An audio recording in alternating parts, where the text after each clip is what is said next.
21-year-old man is behind bars for fatally shooting a 32-year-old woman. At 8:42 a.m. on Wednesday the 11th of October, authorities responded to a residence near Lake Ariana and Century Boulevards in Auburndale, Florida on reports of shots fired. When officers arrived, they found a deceased woman inside the premises with multiple gunshot wounds. She was identified as Portia Crosley. Police identified Cole Harrington as a suspect, who remained on scene and was taken into custody. Investigators said that the suspect and the woman knew each other and were arguing over marijuana and whether he'll give her any for free. They said that Portia confronted Cole after driving to his house. Cole claimed that Portia attacked him and that he shot her in self-defense, but police said they have video evidence at the scene showing that was not the case. Cole is charged with second-degree murder and is held at the Polk County Jail. The investigation into the matter continues. 13-year-old Derek Rosa is behind bars for fatally stabbing his 39-year-old mother Irena Garcia.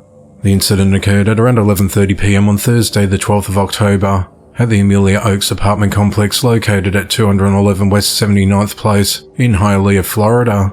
Authorities responded to the residence after Derek called 911 to report that he had just murdered his mother.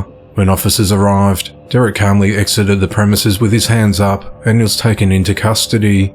Officers then entered the apartment and found Irena deceased on a bedroom floor with multiple stab wounds to her neck. Her body was just inches away from a crib containing a 14-day-old baby who was unharmed. Police said that Derek waited until Irena fell asleep and repeatedly stabbed her.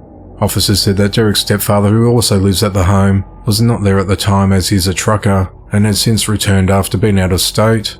Derek's been charged with second-degree murder and is held in a juvenile detention centre. The motive of the attack is unclear as the investigation into the matter continues. 58-year-old karate instructor Darwin Rojas Frias is behind bars and is accused of molesting a 9-year-old girl. The girl was a student at Shokai Karate Do USA, located at 13716 Southwest 88th Street in Miami, Florida, where the incident took place. On the 29th of September, the girl was having a private karate session with Darwin while her mother was present, but after the session, the girl told her mother that Darwin had taken her to a small closet that was out of view of the mother. She said that once they were inside the closet, he grabbed one of their hands and put it inside his pants and made her touch him inappropriately. The mother immediately contacted police, who then took Darwin into custody. During questioning, Darwin admitted to taking the girl to the closet out of the mother's view, but denied the allegation. Darwin was free to leave while waiting to interview the victim. On Monday the 9th of October, detectives interviewed the girl and she told them the same thing that she told her mother on the day of the incident. On Wednesday the 11th of October, Darwin was arrested and charged with lewd and lascivious molestation of a child under 12. He's held at the Turner Guilford Night Correctional Centre without bond. Authorities believe there may be more victims as the investigation into the matter continues. 48-year-old Teresa Wolanski is behind bars after a missing non-verbal autistic child was found at her home. At 4:19 a.m. on Monday the 16th of October, authorities responded to the 3100 block of Turner Street in Lansing, Michigan, after learning that 5-year-old Camden Johnson left his bed in the middle of the night and went missing. Officers searched the residence and surrounding yard, but were unable to find him. At 7:40 a.m, Teresa's boyfriend called police to report that Teresa had Camden with her. He was unharmed inside the attic of a residence located several miles away from the boys' home on the 700 block of Community Street. The man said that Teresa arrived with Camden at 3:30 a.m. and that she found him walking on the street and almost hit him with her car. He told police that he believed his girlfriend was going to report finding the child to them, but as hours passed, he decided to call police himself without telling her. He said that Teresa has problems with mental health and substance abuse. When officers arrived at the home, they found the boy and Teresa in the attic near firearms and drug paraphernalia. Teresa told officers that she thought Camden was cold and brought him to the home's attic so he could warm up. Authorities said that Teresa admitted that she made no attempts to contact police or locate Camden's home or parents. She was arrested and charged with unlawful imprisonment, and she's held at the Ingham County Jail on a $5,000 bond. If convicted, she faces up to 15 years in prison. 29-year-old Caleb Fast is behind bars and is accused of imprisoning, beating and sexually assaulting a woman he met on Facebook. At 4:53 a.m. on Sunday the 15th of October, Deputies from the Escambia County Sheriff's Office responded to an emergency call at St. John's Episcopal Church at 401 Live Oak Avenue in Pensacola, Florida. First responders discovered the unidentified victim and said she needed medical attention. Deputies noted that the woman was visibly shaken and nervous and had suffered an obvious injury to her right eye, which was completely swollen shut. The woman told detectives that she and Caleb met on the Facebook dating app and had been dating for about 2 weeks prior to the assault. She said that although she had gone to Caleb's house on Thursday the 12th of October on her own free will, Caleb refused to let her leave the next day. She said he grabbed a handgun and told her he'll kill her if she tried to leave. She said that she believed Caleb's threat because he had punched her in the stomach the previous week and she had been urinating blood. While being held against her will, Caleb got angry and punched her repeatedly in the face, which resulted in the injury to her eye. He then said he'll beat her even worse if she tried to leave. After some time had passed, Caleb told her to take her clothes off, but she told him that she didn't want to. She said that due to Caleb hitting her, she didn't want to be further injured, so she went to the back bedroom where she removed her clothes. She said that Caleb then sexually assaulted her. On Sunday, Caleb got drunk on a bottle of wine and passed out. She said she fled the home and made her way to the St. John's Episcopal Church and contacted authorities. Caleb was arrested the same day and charged with kidnapping, false imprisonment, violence, aggravated assault and sexual assault. He's held at the Escambia County Jail on a $167,000 bond. The investigation into the matter continues. 36-year-old Cindy Nicole Crowe is behind bars after police found a deceased newborn baby inside a dumpster. On Monday the 16th of October, police from Decatur, Alabama were called to perform a welfare check on Cindy, who was believed to have recently given birth. Police said they gathered evidence to confirm she had been pregnant as early as February, but a newborn baby was unaccounted for. Investigators searched a dumpster outside Wally World Mini Mart at 2505 Point Mallard Drive Southeast in Decatur and found a trash bag with a dead baby girl inside.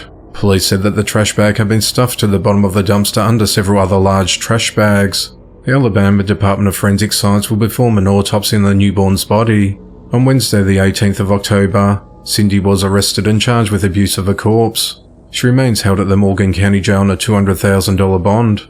Authorities said that further charges are likely as more evidence is obtained, including but not limited to the final results from the autopsy. The investigation into the matter continues. A middle school teacher abused a juvenile male student by using duct tape to cover his mouth, bind his hands and wrap around his head during class time. On Friday the 13th of October, 43-year-old Cassandra Sisler was taken into custody and charged with 4 counts of child abuse. All 4 incidents involved Cassandra using duct tape to restrain the student during a class time at Central Preston Middle School in Kingwood, West Virginia. The boy told authorities that Cassandra first placed the duct tape over his mouth from ear to ear on the 2nd and the 3rd of October during class time. The boy said that his lips and mouth were red and sore when he was able to remove the tape. He said that on the 4th of October she changed her tactics. This time, in addition to taping his mouth, she also grabbed his hands and wrapped his wrists in duct tape. He said that on the 5th of October, Cassandra brought in stronger tape, which he wrapped around his head over his mouth and onto his shoulders. Following her arrest, Cassandra was booked into the Preston County Jail but was released on a $40,000 bond. The investigation into the matter continues.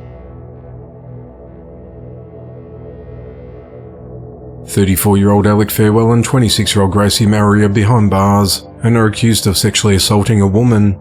On the night of Friday the 13th of October, Alec and Gracie befriended a group of women in downtown St. Petersburg, Florida. By 1 a.m. on Saturday morning, the couple invited the women back to their nearby apartment at 225 First Avenue North to continue socializing and swim in their pool. While most of the group was in the pool, Alec carried one of the women back to the couple's apartment. In the apartment, Gracie assisted in holding down the victim while Alec sexually assaulted her. The victim was able to escape and call police. A person found the victim crying in a fetal position in the elevator, and that a video from the elevator corroborates the victim's story. The couple were arrested and charged with sexual battery, and Gracie was additionally charged with false imprisonment. They're held at the Pinellas County Jail. Alec's bail's been set at $10,000 while Gracie's been set at $15,000. 41-year-old Kenneth McDonald is behind bars for fatally strangling his mother-in-law inside her home. At 2:47 p.m. on Thursday the 12th of October, authorities responded to a residence along Stony Brook West Drive in Shelby Township, Michigan, where they found 79-year-old Stella Lo Piccolo Maltese deceased. Investigators found elements of Stella's death to be suspicious and conducted several search warrants and interviews with witnesses, which led to Kenneth's arrest hours after his mother-in-law was found dead. Kenneth is charged with second-degree murder and is held in the Macomb County Jail without bond. The investigation into the matter continues. 34-year-old Mina Nazari is behind bars for fatally stabbing her 4-year-old daughter Fatima Sana Akram. At around 12:47 p.m. on Saturday the 14th of October, authorities responded to the Crown Ridge Apartments complex, located at 3925 Scenic Drive in Modesto, California, after receiving a 911 call reporting an assault. When police arrived at the scene, they went inside the residence and found Fatima deceased with stab wounds. After investigating the incident, police determined that the victim's mother intentionally killed the girl, and she was placed under arrest. Mina's been charged with murder, and she's also been charged with attempted murder and child endangerment after trying to kill a 10-year-old son. Officers located the boy in the home who was not physically hurt, but was emotionally distraught after witnessing the fatal attack on his sister. A family friend said that Mina suffered from depression and mental illness. Mina remains held at the Stanislaus County Jail without bail. The investigation into the matter continues. Police are searching for a 45-year-old man who's wanted in connection to the death of his 12-year-old son. At 6:15 p.m. on Tuesday the 10th of October, authorities responded to a residence at 4160 North Elmhurst Road in Milwaukee, Wisconsin after a deceased boy's body was found in an advanced state of decomposition. The medical examiner said the boy was severely malnourished and emaciated. Both of his arms and several of his ribs had been broken, and it was determined that he had been starved to death. The victim was identified as 12-year-old Jakari Robinson. On Saturday the 14th of October, criminal charges were issued against Jakari's father, 45-year-old Rahman Moy, who remains on the run from authorities. Rahman, a father of 4, faces charges including child neglect resulting in death and great bodily harm, as well as the failure to report the boy's death. Authorities said that 3 of Rahman's kids lived with him, but for the past couple of weeks 2 of the children were with their mother, leaving Jakari alone with Rahman. Family members said they tried to talk with Rahman during this period, but Rahman appeared to be agitated and nervous. He would also stop people from visiting Jakari. When Rahman's 22-year-old son Jay Moy called and texted him, Rahman would not answer.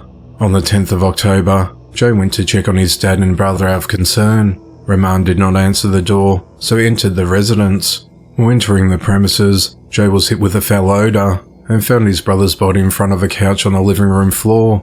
He was under a blue blanket and had a white torn t-shirt covering his head. Jay told police that the last time he saw Jakari alive was on the boy's birthday on the 19th of August, and he remembered seeing him looking extremely skinny, thinking, "What is he eating?" Jay said that Jakari would often appear sullen, and when asked if he was okay, he said no. Jay said that reflecting back, a little kid's supposed to be happy, and for the past few months on the rare occasions when he saw Jakari, he was never happy. Jay described his father as a harsh punisher, whose punishments could last for weeks, but was not often physical. Rahman had been keeping Jakari away from family members, claiming the boy had been acting out and stealing food. Jakari's 15-year-old sister told investigators that her father punishes Jakari for stealing food by whooping him. All charges have been filed against Rahman, and a warrant for his arrest has been issued. He is not currently in police custody. The investigation into the matter continues. Police are investigating after a 53-year-old man was fatally shot. At around 8:10 p.m. on Tuesday the 17th of October, authorities responded to the Ferncrest Apartments complex on Ferncrest Court in Cincinnati, Ohio, and reports of shots fired. When officers arrived, they found a man outside the complex with gunshot wounds to his chest, and he was pronounced dead at the scene. The Hamilton County Coroner's Office identified the man as Baron Brown. No suspect information has been released, and the motive of the attack is unclear, as the investigation into the matter continues. On Wednesday the 18th of October 2023, a couple were found guilty of the death of their 1-year-old daughter. 31-year-old Jeffrey Sullins was found guilty of murder, assault and child cruelty, and 29-year-old Ashley Saffel was convicted of involuntary manslaughter and child cruelty. On the morning of the 29th of January 2022, authorities were called to the 1900 block of Burney Drive in Lake Isabella, California on reports of an infant not breathing. When first responders arrived, they pronounced the child dead. Ashley, who called 911, told investigators that she found the girl unresponsive and cold in her crib, and that a 32-inch flat-screen TV had fallen on top of her as she slept. Authorities said there were severe bruises covering the baby's entire body, from her head to the bottom of her feet.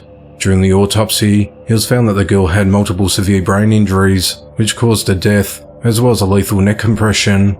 The forensic pathologist said that the injuries would have occurred over a period of time, extending at least 2 to 3 days, and possibly longer, as well as that the TV could not have caused the injuries. Jeffrey had been the primary caretaker for several weeks, during which time the girl sustained several injuries, including having a tooth knocked out. Although another adult noticed the tooth and urged Jeffrey and Ashley to seek medical attention, they never did so. The child also lost a significant portion of her weight during this time. Ashley said that she did not notice the weight loss because she did not hold the girl for a month prior to her death. Jeffrey was home alone with the child the entire day on the 28th of January 2022 while Ashley was at work. When she arrived home, Jeffrey told her that the child was asleep. Sentencing is scheduled for the 8th of November 2023. Jeffrey faces between 25 years to life in prison, whereas Ashley faces up to 7 years behind bars. Police are investigating a triple shooting that left one man dead and 2 others critically wounded. The incident occurred at around 9:55 p.m. on Monday the 16th of October at an Exxon gas station parking lot at 6004 Lane Garth Drive in the Longreach neighborhood of Columbia, Maryland. Officers who were in the area at the time heard the gunshots and immediately responded to the scene. When they arrived, they found a man in a critical condition suffering from a gunshot wound outside the business, and he was transported to the Howard County General Hospital. A short time later, 2 more men arrived at the same hospital with gunshot wounds. Police believe the men drove themselves from the gas station to the hospital. One of the men was later pronounced dead, while the other was listed in a critical condition. The man who died was identified as 24-year-old Dylan Perez of Baltimore. Police said that none of those believed to be involved were getting gas at the time of the shooting, and that they do not believe this was a random attack. No arrests have been made to date, and the motive of the shooting is unclear, as the investigation into the matter continues. 31-year-old Darlie Perez Velazquez is behind bars and is charged with 2 counts of child endangerment. Darla is accused of leaving her 3-year-old son and daughter at their home in Cincinnati, Ohio after they both sustained injuries severe enough to take them to a doctor. On Wednesday the 18th of October, Dalia left her kids at home after she was advised to take her son to the hospital due to a busted lip. When police were called to the home, they found the 2 kids without an adult there, and the boy's mouth had blood in it. In addition, the daughter's legs had wounds on them from past burns that were left untreated. At 2:52 a.m. on Thursday the 19th of October, Dalia was booked into the Hamilton County Jail on a $60,000 bond. The investigation into the matter continues. 35-year-old Bradley Adam Dimmick has been arrested and charged with murdering and decapitating his father.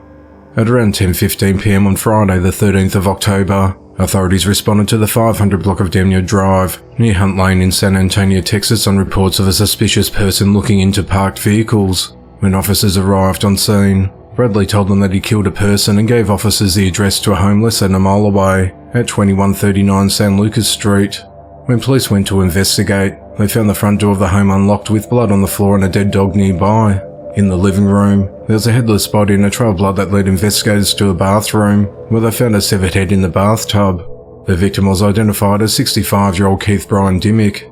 Keith and the dog had large stomach wounds, and their intestines were extruding from their bodies. There were 3 surveillance cameras at the home, one which was pointed at Keith's body.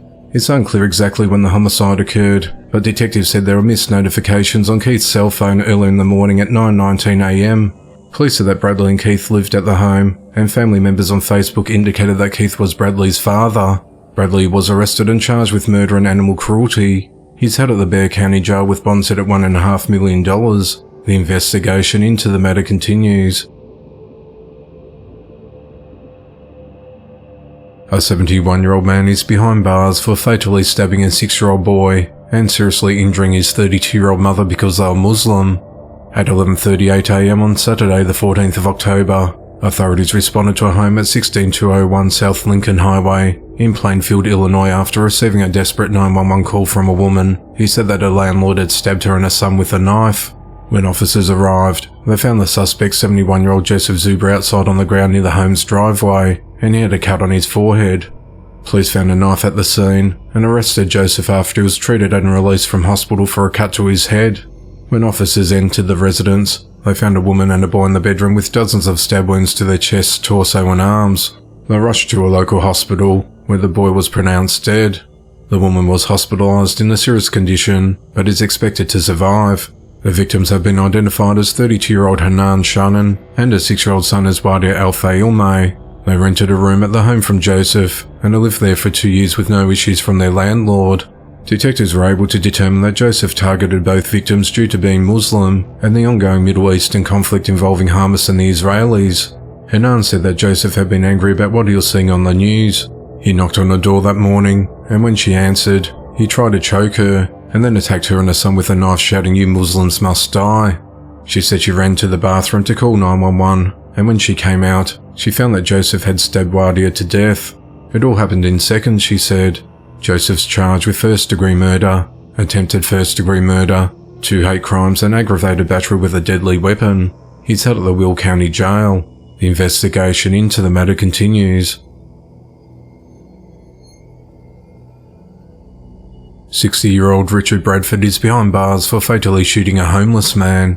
At around 4 p.m. on Sunday the 8th of October, authorities responded to the 8200 block of Gerber Road in South Sacramento, California after a pedestrian found a deceased homeless man under a bridge with a gunshot wound to his torso and rang 911. The victim was later identified as 37-year-old Joshua Rash. During the investigation into the homicide, authorities identified Richard as a suspect. On Tuesday, the 10th of October, Richard was arrested and charged with murder. He's held at the Sacramento County Main Jail with bond denied. The motive and the events leading up to the shooting are unclear, as the investigation into the matter continues. Police are investigating a double shooting that killed a 35-year-old man and left another person hospitalised. At 12:29 a.m. on Friday, the 20th of October, authorities responded to a property at 1605 Southwest Fillmore Street in Topeka, Kansas on reports of shots fired.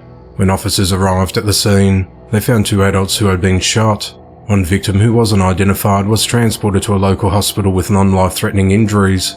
The other victim was pronounced dead at the scene. He was identified as 35-year-old Trevin Pralo. The motive of the attack is unclear, and no arrests have been made to date. Trevin survived an earlier attack on the 3rd of May 2016 after being shot in the back near his home. In that instance, Dalton Xavier Lax, is now 34, had been in a vehicle that pulled up alongside a car driven by Trevin. He fired shots into Trevin's vehicle and struck him. Dalton was convicted in the case of crimes that included attempted first-degree murder. He remains behind bars until at least 2056. Authorities are searching for 19-year-old Ivan Gonzalez. He's accused of fatally beating his 44-year-old father Mario Alfredo Gonzalez during a drunken dispute early this year. At around 3:40 a.m. on the 27th of August, authorities responded to a home in the 1200 block of West 13th Street, near North Ohio Street in Roswell, New Mexico, on reports of an assault. When officers arrived, they found Mario badly beaten. Mario told police that his son told him that he wanted him dead. Medics transported him to a hospital where he underwent surgery due to internal bleeding. His injuries included a fracture to his right ribs and abrasions on his left shoulder and forearms. He went into cardiac arrest and died the next day.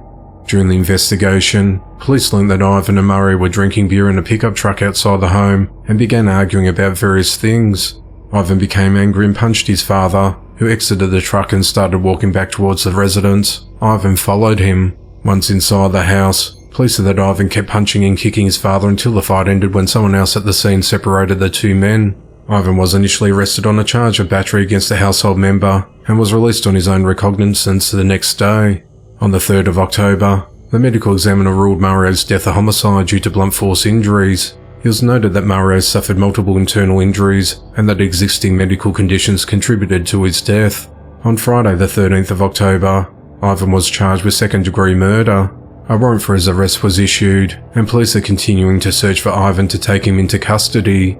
Police said that Ivan was not immediately charged with murder because investigators were waiting for the full autopsy results. The investigation into the matter continues.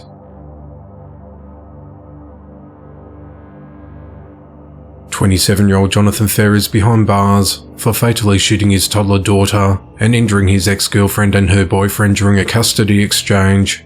At 12:41 p.m. on Sunday the 1st of October, authorities responded to the Cross Creek Apartments complex at 325 Ambrose Run in Beaufort, South Carolina on reports of shots fired. When officers arrived, they found a 26-year-old woman identified as Dezane Lachey Giles in a critical condition with a gunshot wound in the parking lot. Medics rendered aid to the woman and transported her to a local hospital. 2 other victims, a 25-year-old man who suffered non-life-threatening injuries and a 3-year-old girl who was in a serious condition, were also taken to hospital. The child was later pronounced dead at 2:20 p.m. She was identified as Ariana Fair. The woman, identified as the child's mother and her boyfriend, were treated and released from hospital. Authorities said that during the exchange of a child from mother to father, a dispute escalated which led to gunfire. Police said that 2 other children were present during the shooting. Investigators identified Jonathan as a suspect, but he had fled the scene. On the 16th of October, Jonathan turned himself in to police.